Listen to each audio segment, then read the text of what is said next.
Here's how you can create a Shopify Partners account.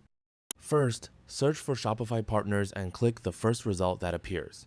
On the home page, click the white Become a Partner button. This will take you to the sign up page. You can sign up using your Google account, so I'll continue with Google. Next, you'll be asked how you'd like to get started as a partner. Since we're creating our own workspace, select Set up a new organization. After that, choose your main focus.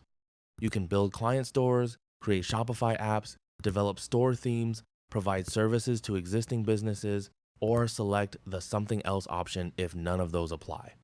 Once you've made your selection, click Next. Then choose your region and click Next again. Finally, enter your business contact information, agree to the terms, and click Create Partner Organization. After your account is created, verify your email address, and your Shopify Partners account will be ready to use. Thanks for watching.